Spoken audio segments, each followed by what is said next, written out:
వేదికను అలంకరించిన రాష్ట్ర ముఖ్యమంత్రి వర్యులు శ్రీ రేవంత్ రెడ్డి గారికి, అలాగే పార్లమెంట్ సభ్యులు విశ్వేశ్వరరెడ్డి గారికి, అలాగే మా గ్లోబల్ స్టార్ రామ్ చరణ్ గారికి, మన విజయ్ దేవరకొండ గారికి, అలాగే డీజీపీ జితేంద్ర గారికి అండ్ డిపార్ట్మెంట్ అండ్ పెద్దలందరికీ, మంత్రివర్యులు గారికి, మీ అందరికీ గుడ్ ఈవినింగ్.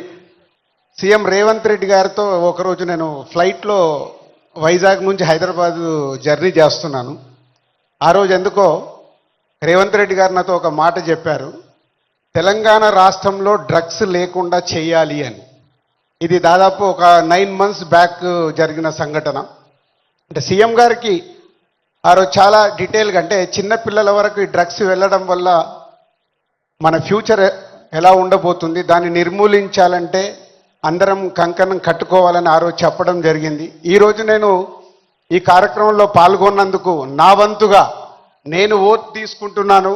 నేను కానీ, నా కుటుంబ సభ్యులు కానీ, నా స్నేహితులు కానీ, నాకు తెలిసిన వారు ఎవరు కానీ డ్రగ్స్ తీసుకోకుండా నేను చేయగలుగుతాను. అలాగే నాలాగే మీరు అందరు ఓట్ తీసుకుంటే ప్రతి కుటుంబంలో, మన తెలంగాణ రాష్ట్రం మొత్తం డ్రగ్స్ లేకుండా చేయగలుగుతాం. రెడీయా మీరు? ఇలాంటి అవేర్నెస్ మనకి ఈరోజు అవసరం. ఈ మధ్య మలయాళం ఫిలిం ఇండస్ట్రీలో కూడా ఒక నిర్ణయం తీసుకున్నారు.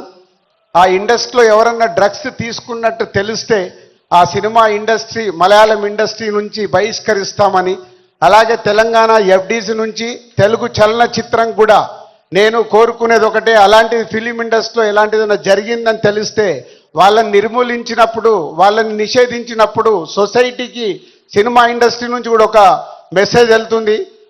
ఎఫ్డీసీ నుంచి డెఫినెట్గా ఫిలిం ఇండస్ట్రీలో మాట్లాడి తెలుగు సినిమాలో కూడా అది పాటించేలాగా చేస్తాం. సో ఇది మన కర్తవ్యం. మన అందరం ఓట్ తీసుకొని చేయగలిగినప్పుడు సీఎం గారు కోరుకుంటున్నట్టుగా, డిపార్ట్మెంట్ కోరుకుంటున్నట్టుగా ముందు మన రాష్ట్రాన్ని డ్రగ్స్ లేని రాష్ట్రంగా చేయగలుగుతాం. Thank you.